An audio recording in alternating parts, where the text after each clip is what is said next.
बिल्लाहि मिनश्शैतानिर्रजीम बिस्मिल्लाहिर्रहमानिर्रहीम। पिछले दिनों एक अहम तारीख़ी दिन जो है 23 मार्च को रोहिंग्या मुसलमानों के कैंपों में बांग्लादेश में आग भड़काई गई और पहले से मिज़रेबल मुसलमान जो हैं, रोहिंग्या जो हैं, वो दोबारा अपने शेल्टरों से होमलेस हो गए, दोबारा बेघर हो गए। यानी घर तो बेचारों के थे ही नहीं, कैंपों में रहते, कैंपों से भी बेकैंप हो गए। बड़े अफसोस की बात है। हिस्टोरिकल कंस्पायरेसी, हिस्टोरिकल इवेंट्स और सिचुएशंस के लिहाज से गुफ्तगू चल रही है।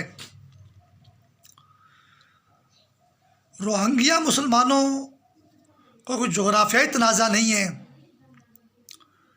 ये तो इंसान के इर्तिका से लेके आज तक जो है लोग एक जगह से दूसरी जगह माइग्रेट करते रहे हैं। दीन के लिए तो माइग्रेट करना बहुत बड़ी सादत की बात है, दुनियावी लिहाज से भी, रोज़गार के लिहाज से भी, आशाइश के लिहाज से भी, लाइफस्टाइल को इम्प्रूव करने के लिहाज से भी। तो रोहिंग्या मुसलमान बर्मी हैं, म्यांमार के शहरी हैं, काफ़ी अरसे से वहाँ रह रहे हैं, अंग्रेज़ दौर से वहाँ रह रहे हैं। उनमें कोई मसला नहीं है और कोई जोग्राफियाई मसला भी नहीं है। ना वो कोई मुल्क चाहते हैं, ना वो कोई आज़ादी चाहते हैं। लेकिन उनको भी कभी उनको मलेशिया में, कभी उनको इंडोनेशिया में नंगे कच्छों के अंदर जो है कश्तियों में बिठा कर, एक कश्ती अगर 50 आदमी की है तो वहाँ पर बहुत ज़्यादा बंदे उसमें बैठे हुए हैं। तो बड़ी उनकी मतलब मज़लूम हालत में उनको बांग्लादेश, मलेशिया और इंडोनेशिया जाते हुए दिखाया जा रहा है, सिंगापुर, थाईलैंड जाते हुए दिखाया जा रहा है। इधर फिर बांग्लादेश में कैंपों में रहते हैं, कैंपों में भी आग लगा दी गई। और फिर पिछले दिनों खबर आई थी कि इंडियन नामनहाद फोर्सेस ने मकबूजा कश्मीर में रोहिंग्या मुसलमानों की पकड़ धकड़ की है और उनमें खौफ व हरास फैल गया। अब ये सारी खबरें VOA, American voice of America से आती हैं, अमेरिकन रेडियो से आती हैं। हम तो इनका एक तज्ज़िया पेश करते हैं और जो है ना कंपैरिजन करते हैं, मुआवजा करते हैं। मैंने ये देखा कि 23 मार्च को जिस इनविजिबल स्टैनिक नेटवर्क ने और डाइवल नेट ने रोहिंग्या मुसलमानों के कैंपों में आग लगाई, वही कातिल है 1940 में 23 मार्च को जो करारदाद पाकिस्तान पेश हुई, उस करारदाद का कातिल वही है। और 1971 के साने का ज़िम्मेदार भी वही डाइवल नेट है। और सिर्फ ये रोहिंग्या मुसलमान निशाने पर नहीं हुए, जितने इस्लामी मालिक हैं, 23 मार्च हो या 1 मार्च हो या कि 1 जनवरी हो या कि 2 जनवरी हो कि 2 फरवरी हो कि 1 फरवरी हो, किसी भी दिन ये वाक़या हो,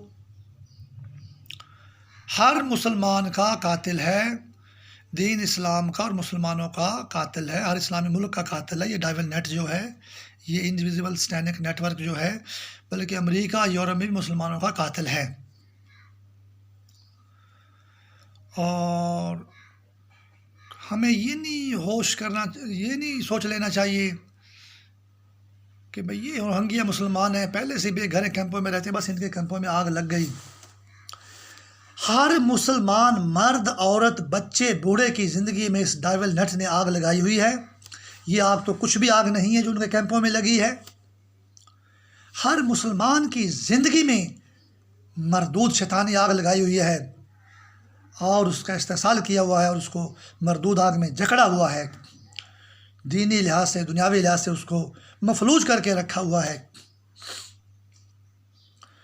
और यही वो मरदूद आग कहती है कि इस्लाम ज़मीन पर नहीं, मुसलमान ज़मीन पर नहीं, मुसलमानों में कोई मर्द नहीं, मुसलमानों में वो तनासुल नहीं।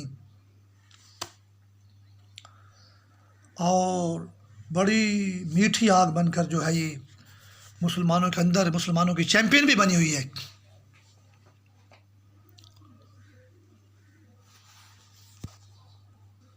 और 23 मार्च को ये वाक़या हुआ है। पूरे हिंदुस्तान में 40-45 करोड़ मुसलमान रहते हैं। 30 करोड़ बांग्लादेश में हैं, 25 करोड़ तकरीबन पाकिस्तान में हैं, 1 अरब मुसलमान बनते हैं। बाज़ाहिर तो ये मसला ख़बरों में ये आता है कि पूरे हिंदुस्तान में मुसलमानों के डोमिसाइल के लिए जो है एक इशू खड़ा कर दिया गया है कि मुसलमानों का डोमिसाइल का मामला पूरे हिंदुस्तान के मुसलमानों की शहरियत ख़तरे में पड़ गई है। वो तो शैतान इनविजिबल स्टैनिक नेटवर्क और डाइवल नेट अब ज़ाहिर हुआ है खुल्लम खुल्ला, पूरे हिंदुस्तान के मुसलमानों को जकड़ा हुआ है मरदूद आग में। बल्कि पाकिस्तान और बांग्लादेश और कश्मीर, मकबूजा कश्मीर के मुसलमानों को भी मरदूद आग में जकड़ा हुआ है। 1 अरब मुसलमान हैं और इस तरह जकड़े पड़े हैं। डोमिसाइल का कभी धोखा दिया जाता है, कभी हमारे के मौलाना को मौलाना डीजल बोलकर पूरे मुसलमान जो पाकिस्तान के उनको निशाने पे जो है ना आग का निशाना बनाया जाता है, निशाने पे रखा जाता है आग के। तो ये मौलाना को डीजल कहना, हमारे के मुंतखब वज़ीर आज़म को नियाज़ी कहना, भले सिलेक्टेड कहते हैं लेकिन पहले भी सिलेक्टेड ही थे। पहले कौन से इलेक्टेड थे? जो इलेक्टेड थे वो तो मार दिए गए। तो कहने का मकसद ये है कि सारी एक ही कड़ी है। वो आग कुछ नहीं जो बांग्लादेश के कैंपों में लगाई गई है रोहिंग्या मुसलमानों की।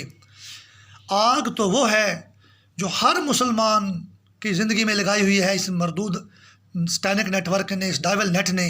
पूरी ज़मीन पर जहाँ जहाँ मुसलमान बसता है, रहता है। ये मामला हमें जो है संजीदा लेना चाहिए और जो भी हम अपनी ज़िंदगी में बेहतरी कर सकते हैं, कदम उठा सकते हैं, सोच सकते हैं, अमल कर सकते हैं, रूहानी, जिस्मानी, मुआशी, तो हमें जिस कदर अपनी हिफाजत मुमकिन हो करनी है, सलामती को यकीनी बनाना है, हर कदम हमने दीन दुनिया के लिहाज से उठाना है। सिर्फ ये नहीं सोच लेना कि ये खबर वहाँ हो गई है, रोहिंग्या मुसलमानों कैंपों में आग लग गई है, घर तो पहले ही नहीं थे अब तो वो बे कैंप भी हो गए। ऐसे नहीं सोचना। ये तो मुसलमानों कैंपों में आग लगी है। अगर 1 महीना तक 11 महीने में नवंबर में 30 नवंबर को कैलिफोर्निया के जंगलों की आग बुझ जाएगी, वहाँ भी अगर आग लगाई जाती है तो निशाना मुसलमान होते हैं। ये मैं आपको क्या बताऊँ किस कदर मुसलमान आग के निशाने पर हैं। ऑस्ट्रेलिया के कब्रिस्तानों में अगर आग लगती है तो निशाने पे मुसलमान हैं। जब ये मैं थंबनेल के लिए और ये वीडियो तैयार कर रहा था तो मैं गूगल सर्च में था, तो शाम के बेचारे मुसलमान जो हैं वो लबनान की पहाड़ियों में 4 मुसलमान जो है बर्फ़ से पता नहीं मर गए या पता नहीं मुतासर हुए, आग से मार रहे हैं, बर्फ़ से मार रहे हैं, पानी से मार रहे हैं, धूप से मार रहे हैं, गर्मी से मार रहे हैं। डाइवल नेट जो है, इनविजिबल स्टैनिक नेटवर्क जो है, जो इब्लीस का तारुफ हमने सुना या शैतान का तारुफ हमने सुना कुरान मजीद में, अल्लाह की लारैब किताब है, लारैब अल्लाह की लारैब पाक किताब है, उसमें तो ऐसा हवाला ही नहीं है। ये जो शैतान मुसलमानों का दुश्मन बना हुआ है, उस इब्लीस से तो ये बहुत आगे है। उस इब्लीस का तो हमने यही तारुफ सुना है कि भाई वो इंसान को उकसाएगा बुरे काम पर, भाई ये आप कर लें, वो ज़बरदस्ती नहीं कर सकता। लेकिन ये जो डाइवल नेट और इनविजिबल स्टैनिक नेटवर्क है, ये तो ज़बरदस्ती जो है ना मुसलमानों को मरदूद आग में जकड़े हुए हैं और पूरी ज़मीन पर मुसलमानों को मरदूद आग से खा रहे हैं और कहते हैं कि मुसलमान ज़मीन पर नहीं, इस्लाम ज़मीन पर नहीं। अल्लाह ताला हर मुसलमान को सलामत रखे। पाकिस्तान जिंदाबाद, हर इस्लामी मुल्क जिंदाबाद, इस्लाम जिंदाबाद। अल्लाह हाफिज़।